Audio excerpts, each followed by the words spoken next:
বিসমিল্লাহির রহমানির রহিম। প্রিয় দেশবাসী ও মাগুরা জেলাবাসী, আসসালামু আলাইকুম। সালাম ও শুভেচ্ছা নেবেন। আশা করি আপনারা ভালো আছেন। আমরাও জানি কতটুকু ভালো আছে বাংলাদেশের মানুষ। এই সমন্বয়কের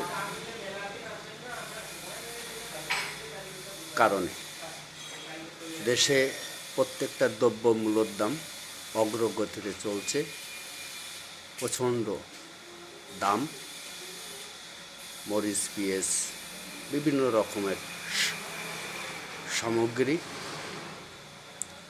সাধারণ মানুষ তাদের নাগালের বাইরে।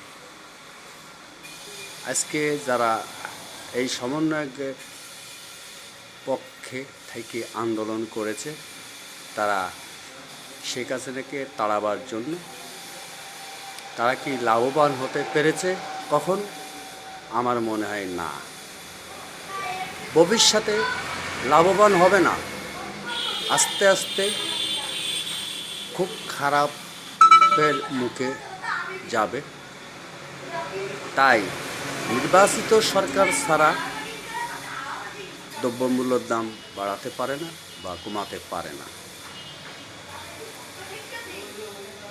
আপনারা জানেন আজকে আমরা খুব কষ্টের মুখে, সাধারণ জনগণ খুব কষ্টের মুখে। যারা সারাদিন ইনকাম করে 500 টাকা ইনকাম করে, তাদের সংসার খুব কষ্টের মুখে চলছে। এই 500 টাকায় মরিচ, পেঁয়াজ, তরকারি কিনতে গেলে চাল কেনা হচ্ছে না বা খাওয়া হচ্ছে না। তাই আমরা চাইছিলাম না এরকমের সরকার।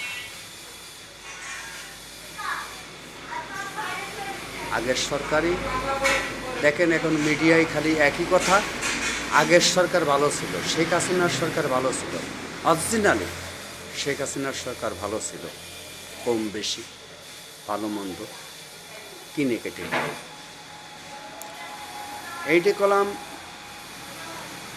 ডক্টর ইউনূসের সম্পূর্ণ ষড়যন্ত্র একটি ফসল।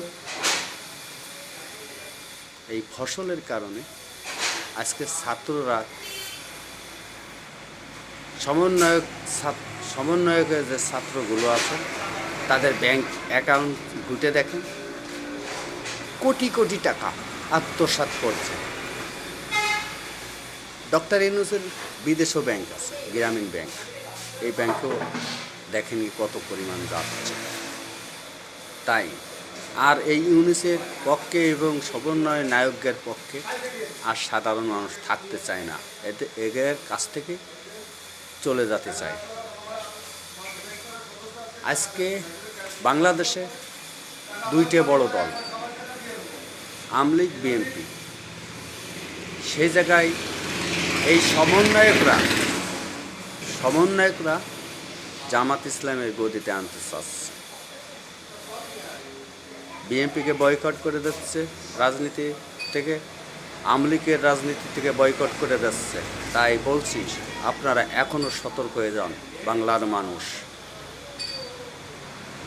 এরপরে না খেয়ে দুকে দুকে মারা যেতে পারে, না খেয়ে দুকে দুকে মারা যাবে না।